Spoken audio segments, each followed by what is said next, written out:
ನೋಡಿ, ಮೊದಲಿಗೆ ಬಳ್ಳಾರಿಯಲ್ಲಿ ರೆಡ್ಡಿ ವರ್ಸಸ್ ರೆಡ್ಡಿ ಅನ್ನುವಂಥ ಫೈಟ್ ಏರ್ಪಟ್ಟಿದೆ. ಗಣಿನಾಡು ಬಳ್ಳಾರಿ ಕೊತ ಕೊತ ಕುದಿತಾ ಇದೆ. 144 ಸೆಕ್ಷನ್ ಜಾರಿಯಾಗಿದೆ.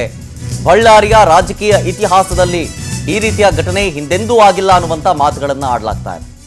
ಇದು ಎಲ್ಲಿಂದ ಶುರುವಾಗಿದ್ದು? ಬ್ಯಾನರ್ನಿಂದ ಶುರುವಾದಂಥ ಫೈಟು. ಎರಡು ಗುಂಪುಗಳ ನಡುವೆ ಮಾರಾಮಾರಿಯಾಗಿ ಫೈರಿಂಗ್ ಆಗೋ ಮಟ್ಟಿಗೆ ಹೋಗುತ್ತೆ. ಆ ಫೈರಿಂಗ್ನಲ್ಲಿ ಕಾಂಗ್ರೆಸ್ ಕಾರ್ಯಕರ್ತ ದುರ್ಮರಣವನ್ನುತ್ತಾರೆ. ಪರಿಸ್ಥಿತಿ ಈಗ ಬೂದಿ ಮುಚ್ಚಿದ ಕೆಂಡದಂತಿದೆ.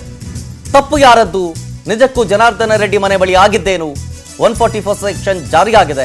ಪೊಲೀಸರು ಗಸ್ತು ತಿರುಗ್ತಾ ಇದ್ದಾರೆ, ಹೈ ಅಲರ್ಟ್ ಆಗಿದ್ದಾರೆ. ನಿಜಕ್ಕೂ ರೆಡ್ಡಿ ವರ್ಸಸ್ ರೆಡ್ಡಿ ಅನ್ನುವಂಥ ವಿಚಾರ ರಕ್ತಸಿಕ್ತ ರಾಜಕೀಯಕ್ಕೆ ಸಾಕ್ಷಿ ಆಗ್ತಾ ಇದೆಯಾ? ಜನಾರ್ದನ ರೆಡ್ಡಿ ಅವರ ಮನೆಯ ಮುಂದೆ ಗುಂಡಿನ ಸುರಿಮಳೆಯನ್ನೇ ಸುರಿಸಲಾಗುತ್ತೆ. ಬಳ್ಳಾರಿಯಲ್ಲಿ ಸದ್ಯಕ್ಕೆ ಪರಿಸ್ಥಿತಿ ಹೆಂಗಿದೆ ಅಂತಂದ್ರೆ ಬೂದಿ ಮುಚ್ಚಿದ ಕೆಂಡದಂತಹ ವಾತಾವರಣ ಇದೆ. ಎಲ್ಲಿಂದ ಶುರುವಾಗಿದ್ದು? ಬ್ಯಾನರ್ ವಿಚಾರದಿಂದ ಶುರುವಾಗಿದ್ದು. ಅದು ಈಗ ರಣರಂಗವಾಗಿ ಮಾರ್ಪಟ್ಟಿದೆ. ಇಡೀ ಬಳ್ಳಾರಿಯಲ್ಲಿ ಜನಾರ್ದನ ರೆಡ್ಡಿಯ ಮನೆ ಪ್ರದೇಶದಲ್ಲಂತೂ ನಿಷೇಧಾಜ್ಞೆಯನ್ನು ಜಾರಿಗೊಳಿಸಲಾಗಿದೆ. ಹಂಬಾವಿ ಪ್ರದೇಶ, ಅಲ್ಲಿ ಕಾಕಿ ಸರ್ಪಗಾವಲನ್ನು ಹಾಕಲಾಗಿದೆ. ಹಾಗಾದ್ರೆ ನಿನ್ನೆ ಏನೇನಾಯ್ತು ಹೇಳ್ತಾ ಹೋಗ್ತೀನಿ ಒಂದೊಂದಾಗಿ. ಗಡಿನಾಡಿನಲ್ಲಿ ರೆಡ್ಡಿ ವರ್ಸಸ್ ರೆಡ್ಡಿ ರಕ್ತಸಿಕ್ತ ರಾಜಕೀಯ.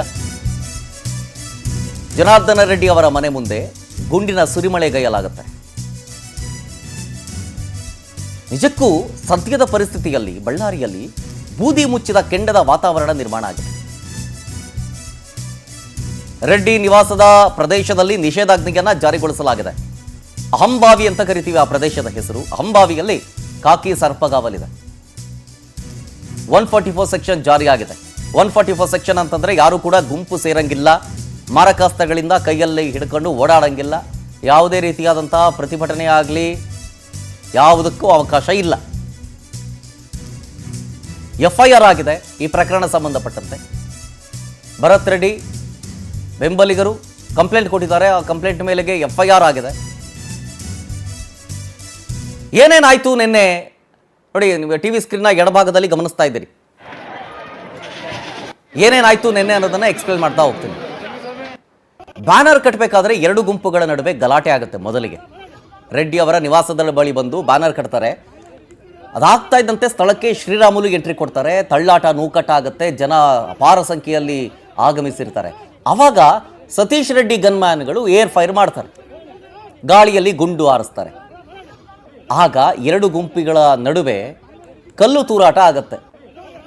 ದೊಣ್ಣೆ ಹಿಡಿದು ನಿಂತ್ಕೊಳ್ತಾರೆ ಜನಾರ್ದನ ರೆಡ್ಡಿಯ ಬೆಂಬಲಿಗರು. ಆವಾಗ ಪೊಲೀಸರು ಎಂಟ್ರಿ ಆಗ್ತಾರೆ, ಗುಂಪು ಚೆದರಿಸೋದಕ್ಕೆ ಮುಂದಾಗ್ತಾರೆ. ಪರಿಸ್ಥಿತಿ ಕೈ ಮೀರ್ತಾ ಇದೆ ಅಂತ ಗೊತ್ತಾದ ತಕ್ಷಣ ಲಾಠಿ ಚಾರ್ಜ್ ಮಾಡೋದಕ್ಕೆ ಪೊಲೀಸರು ಮುಂದಾಗ್ತಾರೆ. ಹಂಗೂ ಕಂಟ್ರೋಲಿಗೆ ಬರ್ತಾ ಇಲ್ಲ ಅಂದಾಗ ಪೊಲೀಸರು ಏರ್ ಫೈರ್ ಮಾಡ್ತಾರೆ, ಗಾಳಿಯಲ್ಲಿ ಗುಂಡು ಹಾರಿಸ್ತಾರೆ.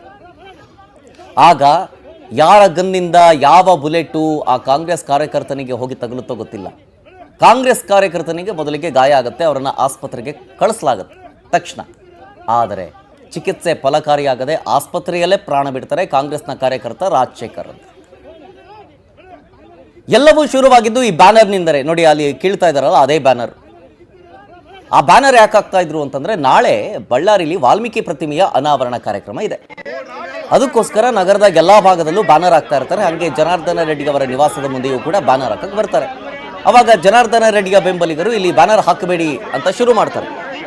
ಆವಾಗ ಮಾತಿಗೆ ಮಾತು ಬೆಳೆದು ಕೈ ಮಿಲಾಯಿಸೋ ಹಂತಕ್ಕೆ ಹೋಗಿ ಈ ಹಂತಕ್ಕೆ ಬಂದ್ಬಿಡ್ತು.